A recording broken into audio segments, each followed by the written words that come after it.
നല്ല അടിപൊളി ടേസ്റ്റിൽ ഫ്രഷ് എണ്ണയിലുണ്ടാക്കിയ അച്ചപ്പം കഴിക്കാൻ ആർക്കാ ഇഷ്ടമല്ലാത്തത്? എന്നാൽ പിന്നെ നമുക്ക് വീട്ടിൽ തന്നെ ഒന്ന് അച്ചപ്പം ഉണ്ടാക്കി നോക്കിയാലോ.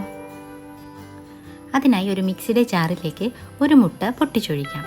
ഞാനിവിടെ ഒരു മുട്ടയാണ് എടുക്കുന്നത്. കുറച്ച് ഏലക്കായും കൂടി ചേർത്ത് കൊടുത്തിട്ടുണ്ട്. ഒരു 3 ഏലക്ക ചേർത്ത് കൊടുത്തിട്ടുണ്ട്. ഇതിലേക്ക് 1 കപ്പ് പഞ്ചസാര ചേർക്കാം. അതിലേക്ക് അതേ അളവിൽ 2 കപ്പ് തേങ്ങാപ്പാൽ കൂടി ചേർത്ത് കൊടുത്തിട്ടുണ്ട്. ഇനി ഇതിലേക്ക് നല്ല നൈസ് പത്തിരിപ്പൊടി ഇല്ലെങ്കിൽ ഇടിയപ്പത്തിൻ്റെ പൊടി 2 കപ്പ് ഞാൻ ചേർത്ത് കൊടുത്തിട്ടുണ്ട്. തേങ്ങാപ്പാൽ 2 പ്രാവശ്യമായിട്ടാണ് ചേർത്തിട്ടുള്ളത്. ഇത് നന്നായി ഒന്ന് അരച്ച് ഒരു പാത്രത്തിലോട്ട് മാറ്റാം.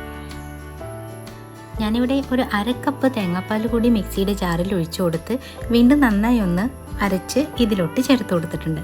അങ്ങനെ 2.5 കപ്പ് തേങ്ങാപ്പാലാണ് 2 കപ്പ് പൊടിക്ക് ഞാൻ ചേർത്ത് കൊടുത്തിട്ടുള്ളത്. മാവ് ഒരുപാട് കട്ടിയാവാനും ഒരുപാട് ലൂസാവാനും പാടില്ല. ദോശമാവിനേക്കാളും കുറച്ച് ലൂസായിട്ട് വേണം അച്ചപ്പത്തിൻ്റെ മാവിരിക്കാനായിട്ട്. നന്നായി ഒന്ന് മിക്സ് ചെയ്തതിന് ശേഷം ഒരു നുള്ളു ഉപ്പ് കൂടി ചേർത്ത് കൊടുക്കാം. ഇനി ഇതിലേക്ക് 1 വലിയ ടേബിൾ സ്പൂൺ ജീരകം, 1 വലിയ ടേബിൾ സ്പൂൺ എള്ള് കൂടി ചേർത്ത് നന്നായി ഒന്ന് ഇളക്കി കൊടുത്തിട്ടുണ്ട്.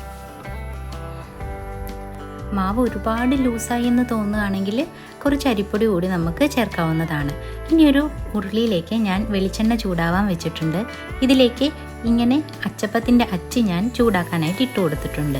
ഇനി പതുക്കെ അച്ചെടുത്ത് മാവിലേക്ക് മുക്കി എണ്ണയിലോട്ട് ഇങ്ങനെ വെച്ചാൽ അച്ചപ്പം അതിൽ നിന്നും വിട്ട് വരുന്നതായിട്ട് കാണാം.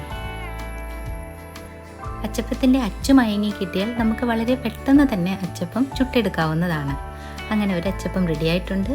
ഇനി ഇത് പതുക്കെ ആയി കഴിഞ്ഞാൽ നമുക്ക് മറിച്ചിട്ട് കൊടുക്കാം.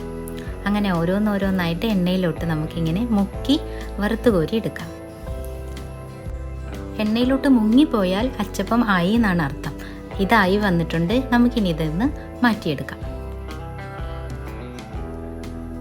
അങ്ങനെ ഒന്നിട്ട് വളരെ പെട്ടെന്ന് തന്നെ നമുക്ക് അച്ചപ്പം ചുട്ടെടുക്കാവുന്നതാണ്. അങ്ങനെ 2 കപ്പ് മാവ് കൊണ്ട് തന്നെ നമുക്ക് ഒരുപാട് അച്ചപ്പം ഉണ്ടാക്കിയെടുക്കാം. അങ്ങനെ എല്ലാ അച്ചപ്പവും ഞാൻ ഉണ്ടാക്കി റെഡിയായിട്ടുണ്ട്.